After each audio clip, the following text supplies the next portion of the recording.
പൊതുരംഗത്തായാലും ഭരണസമിതിയിലായാലും എവിടെയും ഉണ്ടാകാൻ പാടില്ല എന്നുള്ളത് തന്നെ. കാരണം ഇത്തരത്തിലൊരു സത്യം പറഞ്ഞ നരമ്പ് രോഗിയായിട്ടുള്ള ഒരാളെ ജനങ്ങൾക്ക് ആവശ്യമില്ലല്ലോ. ജനങ്ങൾക്ക് വികസനങ്ങളും അതുപോലെ ജനങ്ങളുടെ കാര്യങ്ങളും ക്ഷേമങ്ങൾക്ക് വേണ്ടി പ്രവർത്തിക്കുന്ന ഒരാളെയാണ് ജനങ്ങൾക്ക് ആവശ്യം.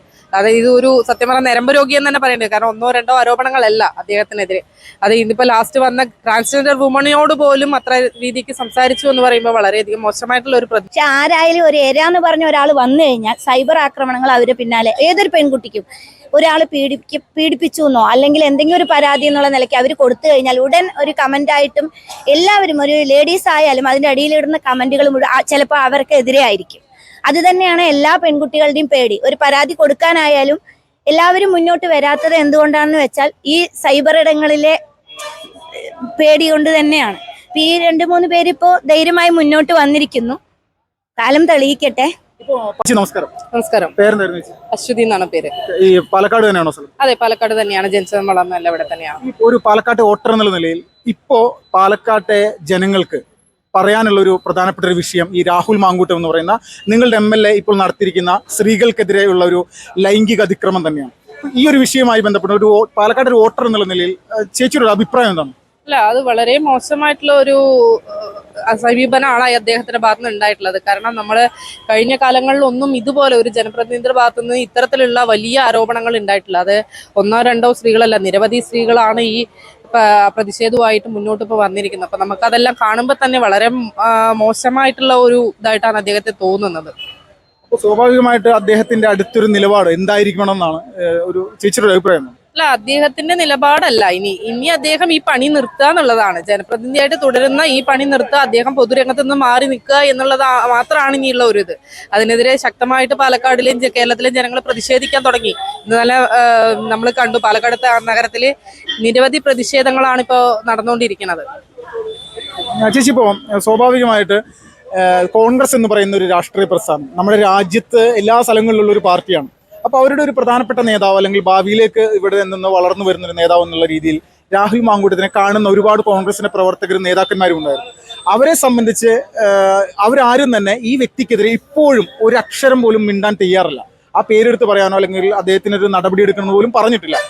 അപ്പോൾ അതുകൊണ്ട് കേരളത്തിലെ സ്ത്രീകളെ അവർ വളരെ ഒരു വിലയും കൽപ്പിക്കാത്ത തരത്തിൽ കാണുന്നു വേണ്ടേ നമ്മൾ ഈ ഒരു സമയത്ത് മനസ്സിലാക്കും? അതെ, തീർച്ചയായിട്ടും. അതായത് ഇതിനു മുൻപ് തന്നെ പാർട്ടിയിൽ ഇതിനെ പറ്റിയിട്ട് പരാതികൾ പോയിട്ടുണ്ടെന്നാണ് അറിയാൻ സാധിച്ചത്.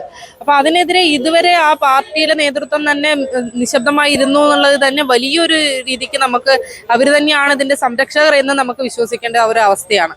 കാരണം ഇത്ര വലിയ ഒരു MLA ആയിരിക്കുന്ന ഒരാൾ, അതായത് അതുപോലെ യൂത്ത് കോൺഗ്രസിന്റെ സംസ്ഥാന പ്രസിഡന്റ് ആയിരിക്കുന്ന ഒരാൾക്കെതിരെ ഉണ്ടായിട്ടുള്ള സ്ത്രീ ആരോപണങ്ങളെ ഈ കേട്ടിട്ട് പോലും കോൺഗ്രസ് മിണ്ടാതിരുന്നു, അതിന്റെ ഭരണാധികാരികൾ മിണ്ടാതിരുന്നു എന്ന് പറയുമ്പോൾ അത് നമുക്ക് വളരെയധികം ഒരു സ്ത്രീകളോട് ഇങ്ങനെയാണോ അവരുടെ അനുഭവം എന്നുള്ളതാണ് നമുക്കൊരു ചോദ്യചിഹ്നമായി നിൽക്കുന്നത്. ഇപ്പോൾ മഹിളാ കോൺഗ്രസ്, മഹിളകളൊരു സംഘടന ഉണ്ടല്ലോ കോൺഗ്രസിന്റെ, അതിന് നിരവധി പ്രവർത്തകരായിട്ട് നിങ്ങൾക്കും അടുത്ത ബന്ധങ്ങളുണ്ടാവും. നിങ്ങൾ പാലക്കാട് ജീവിക്കുന്ന സമയത്ത് ഇവിടെയുള്ള എല്ലാവരോടും ബന്ധമുണ്ടാവും. പക്ഷേ കേരളത്തിൽ ഒരു മഹിളാ കോൺഗ്രസിന്റെ ഒരു പ്രവർത്തക പോലും ഇത്രയും സ്ത്രീകൾ ഒരു ആരോപണവുമായിട്ട് വന്നിട്ട് അവരും പ്രതികരിക്കുന്നില്ല. അപ്പൊ യഥാർത്ഥത്തിൽ എന്താണ് ഇനി ഈ രാഷ്ട്രീയ പ്രസ്ഥാനത്തിന്റെ ലക്ഷ്യം എന്തായിരിക്കും? അല്ല, അവർക്ക് സത്യം പറഞ്ഞാൽ ഭയമാണ്. കാരണം അവരുടെ പ്രസ്ഥാനത്തിനോടുള്ള ഒരു ഭയം എന്നുള്ള രീതിക്ക് തന്നെ നമ്മൾ കാണേണ്ടി വരും. കാരണം ഉത്തരേന്ത്യയിൽ എന്തെങ്കിലും പ്രശ്നങ്ങൾ നടന്നാൽ ഇവിടെ കടന്ന് അലമുറയിടുന്ന ആൾക്കാർ സ്വന്തം പാർട്ടിയിലെ ഒരു നേതാവ് ഇത്തരത്തിലൊരു പ്രവൃത്തി ചെയ്തിട്ട് അതിനെതിരെ പ്രതികരിക്കുന്നില്ല എന്ന് പറയുമ്പോൾ തന്നെ നമുക്ക് അവരും വായികെട്ടിയിരിക്കുന്ന ഒരു അവസ്ഥയിലാണ് ഇപ്പോൾ പോകുന്നത്. അത് വളരെയധികം മോശമായിട്ടുള്ള, നമുക്ക് തന്നെ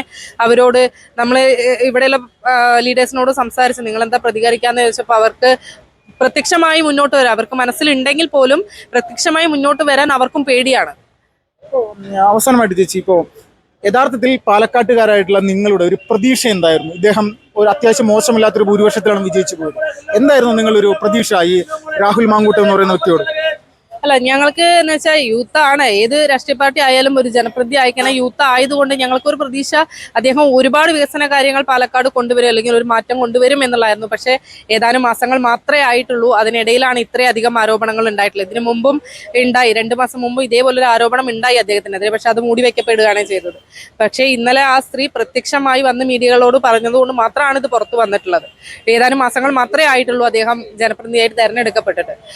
അതേപോലെ തന്നെ പല പലരെയും ഗർഭചിത്രം പോലെയുള്ള കാര്യങ്ങൾക്ക് നിർബന്ധിച്ചു എന്ന് പറയുമ്പോൾ തന്നെ അദ്ദേഹത്തിന് മനുഷ്യത്തോടുള്ള എത്ര ക്രൂരതയാണ് അദ്ദേഹം കാണിക്കുന്നത് എന്നുള്ളതാണ് നമ്മൾ ചിന്തിക്കുന്നത്. ഒരു സ്ത്രീ എന്ന നിലയിൽ നമുക്ക് അതൊരു വളരെ അപമാനമായിട്ടാണ് തോന്നുന്നത്. അംഗീകരിക്കാൻ പറ്റാത്ത ഒരു അവസ്ഥയാണ്. അദ്ദേഹം രാജിവെക്കണം എന്നാണ് ആഗ്രഹിക്കുന്നത്. രാജിവെക്കണം എന്നല്ല, അദ്ദേഹം ഇനി പുറം സമൂഹത്തെ കാണാനേ പാടില്ല. അതായത് പൊതുരംഗത്തായാലും ഭരണസമിതിയിലായാലും എവിടെയും ഉണ്ടാകാൻ പാടില്ല എന്നുള്ളത് തന്നെ. കാരണം ഇത്തരത്തിലൊരു സത്യം പറഞ്ഞ നരമ്പ് രോഗിയായിട്ടുള്ള ഒരാളെ ജനങ്ങൾക്ക് ആവശ്യമില്ലല്ലോ. ജനങ്ങൾക്ക് വികസനങ്ങളും അതുപോലെ ജനങ്ങളുടെ കാര്യങ്ങളും ക്ഷേമങ്ങൾക്ക് വേണ്ടി പ്രവർത്തിക്കുന്ന ഒരാളെയാണ് ജനങ്ങൾക്ക് ആവശ്യം.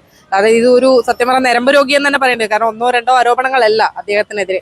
അത് ഇന്നിപ്പോൾ ലാസ്റ്റ് വന്ന ട്രാൻസ്ജെൻഡർ വുമണിനോട് പോലും അത്ര രീതിക്ക് സംസാരിച്ചു എന്ന് പറയുമ്പോൾ വളരെയധികം മോശമായിട്ടുള്ള ഒരു പ്രതിനിധിയാണ് അദ്ദേഹം. അദ്ദേഹം ഇനി പ്രവർത്തിക്കാൻ പാടില്ല, പൊതുസമൂഹത്തിൽ പ്രവർത്തിക്കാൻ പാടില്ല എന്നാണ് അഭിപ്രായം. അല്ല, അത് പാലക്കാട്ടുകാർ ഓൾറെഡി തീരുമാനിച്ചു കഴിഞ്ഞു. ഞങ്ങൾക്ക് ഇങ്ങനത്തെ MLA വേണ്ട എന്നുള്ളത് തന്നെയാണ് ഞങ്ങളുടെ തീരുമാനം. അതിൽ മാറ്റമൊന്നുമില്ല. അപ്പൊ അതേപോലെ തന്നെ അദ്ദേഹം ഇനി തുടർന്നും വരുന്ന ഇലക്ഷനുകളിലായാലും ഒന്നിലും അദ്ദേഹത്തിന്റെ പ്രാതിനിധ്യം ഉണ്ടാവാൻ പാടില്ല എന്ന് നമ്മൾ അത്രയധികം ആഗ്രഹിക്കുന്നു. ചേച്ചി നമസ്കാരം. നമസ്കാരം. പേരെന്തായിരുന്നു? ദിവ്യ. എവിടെ? പാലക്കാട് ടൗണിൽ തന്നെയാണോ? അതെ അതെ, മാട്ടുമന്തയിലാണ്. ഇപ്പൊ ചേട്ടൻ നമ്മുടെ രാഹുൽ മാങ്കൂട്ടം എന്ന് പറയുന്ന നിങ്ങൾ MLA ഉണ്ടല്ലോ, അദ്ദേഹത്തിനെതിരെ വലിയ ആരോപണം ഇപ്പൊ നടന്നുകൊണ്ടിരിക്കുകയാണല്ലോ. ടിവിയിൽ നിരന്തരമായിട്ട് ഒരുപാട് പുതിയ പുതിയ ഫ്ലാഷ് ന്യൂസ് അദ്ദേഹവുമായി ബന്ധപ്പെട്ടുകൊണ്ട് വരുന്നുണ്ട്. ഈ ഒരു സമയത്ത് പാലക്കാട് ഒരു വോട്ടർ എന്നുള്ള നിലയിൽ ചേച്ചിക്ക് എന്താണ് പറയുന്നത്? തീർച്ചയായിട്ടും ഒരു ജനപ്രതിനിധി എന്നുള്ള നിലയ്ക്ക് ചെയ്യാൻ പാടാത്തൊരു കാര്യമാണ് MLA ചെയ്തിട്ടുള്ളതെന്ന് പറയണു. ഇനിയിപ്പോൾ തെളിയിക്കപ്പെടേണ്ടിയിരിക്കുന്നു. പക്ഷെ ആരായാലും ഒരു എന്ന് പറഞ്ഞ ഒരാൾ വന്നു കഴിഞ്ഞാൽ സൈബർ ആക്രമണങ്ങൾ അവര് പിന്നാലെ ഏതൊരു പെൺകുട്ടിക്കും ഒരാൾ പീഡിപ്പിച്ചു എന്നോ അല്ലെങ്കിൽ എന്തെങ്കിലും ഒരു പരാതി എന്നുള്ള നിലയ്ക്ക് അവർ കൊടുത്തു കഴിഞ്ഞാൽ ഉടൻ ഒരു കമന്റായിട്ടും എല്ലാവരും ഒരു ലേഡീസ് ആയാലും അതിൻ്റെ അടിയിലിടുന്ന കമന്റുകളും ചിലപ്പോൾ അവർക്കെതിരെ ആയിരിക്കും. അത് തന്നെയാണ് എല്ലാ പെൺകുട്ടികളുടെയും പേടി. ഒരു പരാതി കൊടുക്കാനായാലും എല്ലാവരും മുന്നോട്ട് വരാത്തത് എന്തുകൊണ്ടാണെന്ന് വെച്ചാൽ ഈ സൈബർ ഇടങ്ങളിലെ പേടി കൊണ്ട് തന്നെയാണ്. ഈ 2-3 പേരിപ്പോ ധൈര്യമായി മുന്നോട്ട് വന്നിരിക്കുന്നു. കാലം തെളിയിക്കട്ടെ. ഇപ്പോ പാലക്കാട് നിന്ന് ഇദ്ദേഹം ജയിച്ചു പോയിട്ട് കുറച്ച് മാസങ്ങളായല്ലോ. സ്വാഭാവികമായിട്ട് ഇതിനിടയിൽ പാലക്കാട്ടെ സ്ത്രീകളോടും ഇദ്ദേഹം ഇങ്ങനെ പെരുമാറിയിട്ടുണ്ടെന്ന് വിശ്വസിക്കുന്നു. പെരുമാറിയിട്ടുണ്ടാവാം, ഉറപ്പാണ്. ഇനി ഒരു വോട്ടർ എന്നുള്ള നിലയിൽ അദ്ദേഹം ഇനി ഏത് രീതിയിൽ ഇനി മുന്നോട്ട് പോകണമെന്നാണ് ചേച്ചിയുടെ ഒരു ആഗ്രഹം? ഒരു വോട്ടർ എന്ന നിലയിൽ ഇത്രയും ഒരു MLA എന്ന നിലയിൽ ഇത്രയും വലിയൊരു ആരോപണം നേരിട്ട സ്ഥിതിക്ക് ഇനി ആ ഒരു സ്ഥാനത്ത് തുടരാൻ അങ്ങേർക്ക് തീരെ അർഹതയില്ല എന്നാണ് എൻ്റെ ഒരു അഭിപ്രായം. സ്വാഭാവികമായിട്ട് നമ്മുടെ നാട്ടിൽ ഈ വളർന്നു വരുന്ന ഒരു യുവ നേതാവ് അല്ലെങ്കിൽ ഭാവിയിലേക്ക് കോൺഗ്രസ് എന്ന് പറയുന്ന പാർട്ടിയുടെ ഒരു മികച്ച നേതാവ് എന്നുള്ള രീതിയിലാണ് എല്ലാവരും കണ്ടിരുന്നത്.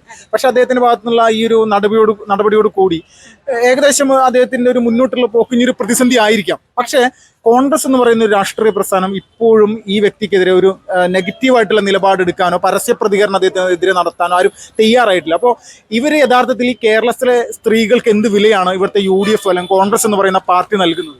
അതാണ് സ്ത്രീ സമത്വവും സ്ത്രീ സ്വാതന്ത്ര്യവും ഒക്കെ പ്രഖ്യാപിച്ച് നടക്കുന്ന പാർട്ടികളിൽ നിന്ന് ഇങ്ങനെയുള്ള ഇപ്പൊ ഞങ്ങളായാലും ഒരു പാർട്ടി എന്തിലായാലും ഞങ്ങൾ വർക്ക് ചെയ്യുന്ന ഒരാൾക്കാർ ആരെങ്കിലും ഏത് പാർട്ടിയിലായാലും വർക്ക് ചെയ്യുന്നവരോ അല്ലെങ്കിൽ സ്വതന്ത്രമായി ചിന്തിക്കുന്ന ഒരാളായാലും നമ്മൾക്ക് ഏറ്റവും ആദ്യം വേണ്ടത് നമ്മൾ സമൂഹത്തിനോട് പറയുന്ന ഒരു കാര്യം അംഗീകരിക്കപ്പെടുക എന്നുള്ളതാണ്. അതിൽ സത്യം ഉണ്ടെങ്കിൽ തീർച്ചയായും അതിന്റെ കൂടെ എല്ലാവരും നിൽക്കണം.